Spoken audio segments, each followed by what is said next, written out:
सबसे पहले हम जरा ये जो सुप्रीम कोर्ट की डेवलपमेंट है इस पे भी, बल्कि उससे भी पहले I think since you being Karachiite, आपसे जरा कराची की ज़िमनी इंतखाब पे बात कर लें। आपने ऑब्जर्व किया होगा once again Peoples Party is leading the side, और ऐसा लगता है कि अब वो अपना मेयर लाने की पोजीशन में है। आप being expert and then being a Karachi के सिटीजन कैसे देख रहे हैं इस सारी डेवलपमेंट को? देखें, ये एक बड़े अरसे से इलेक्शन ड्यू थी, अब फाइनल हो गए, आज डेट हुई है, और उसमें सिंगल पार्टी अगर मेजॉरिटी देखें तो वो तो पीपल्स पार्टी की है, लेकिन नंबर 2 जमात इस्लामी और फिर पीटीआई है। अब प्रॉब्लम ये है कि Peoples Party want their own mayor, और ये सारी जद्दोजहद उन्होंने इसीलिए की है जो भी किया, दे वन द सीट्स। और प्रॉब्लम ये है कि ये जमात इस्लामी भी चाहती है अपना मेयर लाने के लिए। अब अगर पीपल्स पार्टी लाती है तो जमात में have to restrict to deputy mayor, जो उनको एक्सेप्टेबल नहीं है। अगर वो पीटीआई के साथ जाते हैं तो उसमें यह है कि then they can have their own mayor और डिप्टी मेयर पीटीआई का हो जाएगा। लेकिन हुकूमती पार्टी की तरह के फ़ायदा ये होगा कि उनको फंड भी मिलेंगे, उनको कोई और प्रॉब्लम नहीं होगी, और वो अपना काम भी कर सकेंगे। लेकिन जो काम वो करना चाहते हैं वो एज ए डिप्टी मेयरशिप लेके वो काम नहीं कर सकते। सो मेरे ख्याल में बेहतर उनके लिए यही होगा कि ये पीटीआई के साथ मिलें और अपना काम करें, ताकि फिर ये कराची में अगर ये चेंजेस लाना चाहते हैं, लोगों ने इनको वोट भी दिया है, तो वो काम करके दिखाएं। जो कि पहले इनके नेमतुल्लाह होते थे जनरल मुशर्रफ के वक्त में, he did a splendid job, I still remember. तो अब डिपेंड ये करता है कि ये कितने लालच में हैं, इनको पीपल पार्टी जाके फंड ज़्यादा मिलेंगे, उधर रह के मेयर होगा और अपना काम करेंगे। So I think we have to wait and see, let's see what happen. Most likely मुझे लगता है यही है कि अल्टीमेटली जमात इस्लामी पीपल्स पार्टी से मिल के अपना डिप्टी मेयर लाएंगे और फिर ये काम चलाएंगे। ओके। अच्छा बगैर साहब, दूसरी जानिब जो सुप्रीम कोर्ट वाला मामला है, कल उमर अता बंदियाल साहब ने भी एक तकरीब से खिताब किया और उन्होंने कहा जी कि आइन में बहुत क्लियर है कि 90 दिन के अंदर इलेक्शन होने हैं, और आइन की पासदारी के हवाले से उनका बड़ा क्लियर स्टांस था। पर अनफॉर्चुनेटली जो प्राइम मिनिस्टर हैं या मौजूदा हुकूमत है, उनकी जानिब से जो ये स्टेटमेंट आई है कि जिस तरह से भी मामला हैं, इलेक्शन हम सिर्फ पंजाब में नहीं करा सकते, बस सारे सूबों में इकट्ठे इलेक्शन होना होंगे। तो ये जो कॉन्फ्लिक्ट है और ये बड़े अरसे से जारी है, इसको आप किस तरफ जाता हुआ देख रहे हैं? ये कब जो कह ले किसका कोई दरमियाना रास्ता निकलेगा और सोल्यूशन की तरफ हम जाएंगे? देखें, सॉल्यूशन तो बड़ा सिंपल सा है कि अगर आप कहते हैं कि पूरे मुल्क में एक इलेक्शन होनी चाहिए, जो मैं भी कहता हूँ चलें कि ठीक है जी इकट्ठे करा लें, देन यू हैव टू कहीं ना कहीं तो एडजस्ट करें ना पीटीआई के साथ, ऑपोजिशन के साथ। उन्होंने आपकी बात मान ली कि ठीक है इलेक्शन हम इकट्ठे इलेक्शन के तैयार हैं, थोड़ा आप लेट भी कर लें। लेकिन साथ अगर आप 8 अक्टूबर कहते हैं तो आप 1 महीने सितंबर में अगस्त में इलेक्शन करा लें, ताकि ये एक दफ़ा ये सारा दस्त जो ये बैठ जाए, सेटल हो जाए और कन्फ्रंटेशन की तरफ ना जाए। इशू सबसे बड़ा कि हुकूमत ये मेरे ख्याल में अक्टूबर में भी इलेक्शन नहीं चाहती। They can not afford it, because वो आवाम के बाद जब आप वोट लेने चाहते हैं तो आप क्या कहते हैं कि देखें जी हमारी परफॉर्मेंस ये है, हमने आपके लिए आसमान से तारे ले आए हैं, दूध की नहरें बहा दी, हमने डॉलर इतना सस्ता कर दिया है, पेट्रोल डीजल इतना कम दिया, बिजली कम कर दी। सभी आप कहाँ की बात कर रहे हैं? हमें ये बड़ी ड्रीम सी एक स्टेट लग रही है हमें कोई। तो फिर कैसे इलेक्शन में जाएंगे मुझे बताएं। तो that's why they want more time, इसलिए वो किसी हालत में इलेक्शन नहीं कराएंगे। सो सेकंड ऑप्शन ये है कि वो चाहते हैं कि अगर हमने इलेक्शन तो हारना है तो व्हाट शुड वी डू?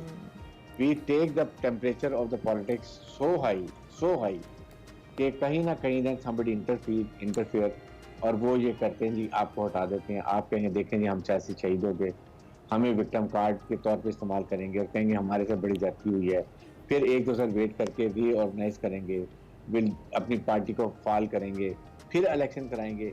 मुझे ये लगता है कि इस स्टेज पर अदरवाइज जब मिलिट्री ने कहा वी आर पॉलिटिकल, अब जिम्मेदारी और मेच्योरिटी पॉलिटिशियन की है कि अपनी कैपेसिटी बताएं, अवाम को बताएं कि हम आपके फैसले अब किसी की बेसाखियों के बगैर हम कुछ कर सकते हैं। अच्छा भाई साहब, तो ये नहीं करना इससे पहले आपको याद होगा जब तहरीक इंसाफ की गुलामी की बात करी, दो क्या वो इस नैरेटिव से हट गए हैं? वो कहते हैं we want better relationship with United States of America.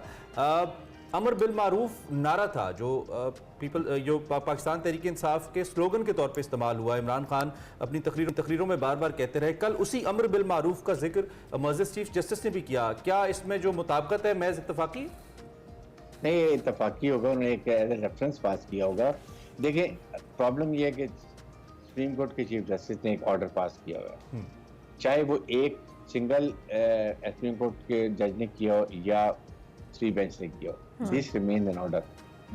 इस ऑर्डर को चेंज करने के लिए दे ओनली वन लीगल, वो था कि आप रिव्यू पिटीशन में जाते हैं, आप जाके कहते हैं जी हमें इतराज है, ये रीजन है, इसकी वजह से हम इलेक्शन नहीं करवा सकते, और फिर शायद वो अपने डिसीजन को चेंज करके कुछ और करते हैं। But since that time is gone, अब उनके लिए है कि एक ही ऑप्शन है, या तो पार्टीज बैठें और बैठ के कोई ना कोई अपना फैसला कर लें कि हम चीफ जस्टिस के बजाय पिछले हमने डिसाइड कर लिया है, हम बजट के बाद असेंबली डिसॉल्व होगी और अगस्त में या सितंबर में इलेक्शन होंगे, फिर supreme court can might say कि okay in the best interest of the state and the country हम इसको डेट को चेंज कर लेते हैं। अदरवाइज आपने उनको फिक्स कर दिया, सुप्रीम कोर्ट अपने ऑर्डर को खुद चेंज नहीं कर सकता। दिस इज द डायलेमा थोड़ा सा। ठीक है, ठीक है। अच्छा वकील साहब, नाउ जस्ट यू नो जो ताज़ा तरीन डेवलपमेंट हो रही है सिफारती मास्क के ऊपर, एक तो बड़ा इंपॉर्टेंट विजिट बिलावल साहब का हुआ जो भारत का उन्होंने किया, वो बायलैटरल तो नहीं था, मल्टीलैटरल था, लेकिन हमें मालूम था कि इस पर बहुत चहमगोइयाँ भी होंगी, इंडियन मीडिया बैश भी करेगा, कमेंट्स भी होंगे। उसके बाद फिर इंपॉर्टेंट विजिट इस वक्त जो चीनी वज़ीर ख़ारजा का पाकिस्तान का, एंड देन उनके साथ अफगान वज़ीर ख़ारजा भी हैं। इस वक्त पाकिस्तान को जो हमारी मगरबी सरहद है इस पर बड़े चैलेंजेस का सामना है। पाकिस्तान ने वहाँ पे जो बाढ़ लगाई और पाकिस्तान को हक हासिल है कि पाकिस्तान बाढ़ लगाए, जिस पे almost more than 90% I believe काम मुकम्मल हो गया है।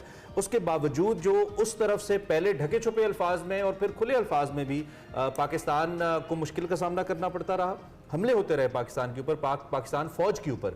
अब ये मुज़ाकरात क्या रोल प्ले कर सकते हैं आपके ख्याल में इस सूरत हाल को कूल डाउन करने के लिए? What do you think? देखें, ये एक जो थी ना डायरेक्टेड मूवमेंट की बहुत अच्छी ये इसमें मीटिंग हुई है, क्योंकि Chinese prime minister first time take over करके पाकिस्तान आए, इधर से उधर से फॉरेन मिनिस्टर अफगानिस्तान के भी आ गए।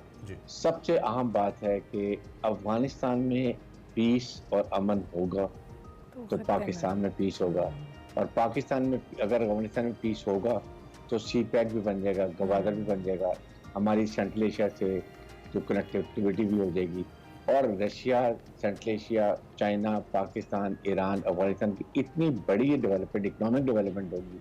बिकॉज देखें, Central Asian are landlocked country, उनको चाहिए समुंदर गवादर उनको सबसे सूट करता है, लेकिन Afghanistan is a problem. So foreign minister I am sure कि बड़े क्लियर बात होगी, चाइना में बहुत डेवलपमेंट कर रहा है, वहाँ पर बहुत इन्वेस्टमेंट कर रहा है क्योंकि नेशनल रिसोर्सेज के लिए, तो उनको काफ़ी पैसा होगा। प्लस उन्होंने कल फिर नेटो को और अमेरिका को रिक्वेस्ट की थी कि इनके पैसे जो फ्री दें आप दें, जब तक वहाँ पर फाइनेंशियल वायबिलिटी नहीं होगी, जब तक वहाँ पर हुकूमत की रिट कायम नहीं होगी, तभी जब रिट होगी तो वो अल कायदा को, दाइश को, फिर उसके बाद TTP को, इस्लामिक तुर्किस्तान मूवमेंट है उसको कैसे तभी रोक सकेंगे।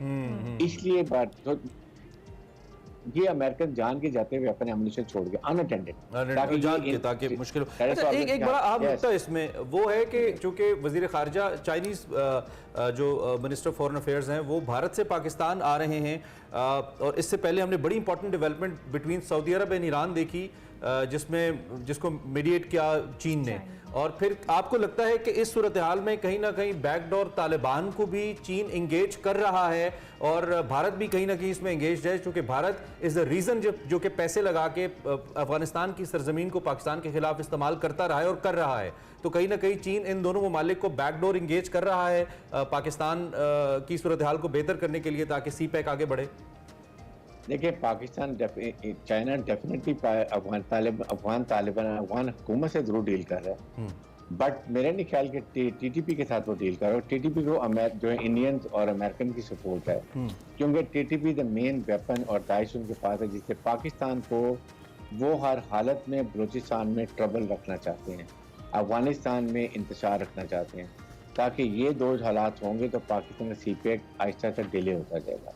जबकि अभी चीफ आर्मी साहब गए थे हमारे आसिम मुनीर, वहाँ पर चाइना, वहाँ बड़ी डिटेल बात हुई है और बहुत अच्छे मुज़ाकरात हुए हैं, यहाँ तक कि आप वो फुल थ्रॉटल पे वो गवादर का एयरपोर्ट बनाने लगे हैं, बिकॉज दे वांट कि वहाँ पर सेकंड वो रेलवे लाइन लेकर आ रहे हैं, बिलियन ऑफ डॉलर जो काशगर से लेके वो गवादर लेके आएंगे, क्योंकि उनको ये देखें, आसान सी बात है इमरान, कि जब वो अपना शिप लेके जाते हैं, सारा सामान ऑयल लेके जाते हैं अरेबियन सी, इंडियन ओशन, मलाक्का स्टेट, उसके बाद साउथ चाइना सी, ये उनको तकरीबन 3 महीने लगते हैं, और यहाँ से सिर्फ काशगर से वो अगर ट्रेन चला लेते हैं या बाय रोड लेकर आते हैं, 7-8 दिन में सिक्योर रेट से 8 दिन में वो यहाँ पहुंच जाते हैं। इसके बाद उनका पूरा मिडल ईस्ट, पूरा अफ्रीका उनके पास पड़ा है, जहां मर्जी लेके जाए। इसी तरह मिडल ईस्ट को ऑयल के, जब ऑयल पाइपलाइन डालेंगे यहाँ से सीधी काश्मीर चली जाएगी, तो उनको बहुत बड़ा सेफ और इकोनॉमिक। ठीक है, बहुत शुक्रिया आपकी एक्सपर्ट ओपिनियन के लिए। ब्रिगेडियर राइड हारिस नवाज हमें ज्वाइन कर रहे थे और अपना तजिया इस हवाले से हमारे सामने रख रहे थे। आपको आगाह करते रहेंगे। एक ब्रेक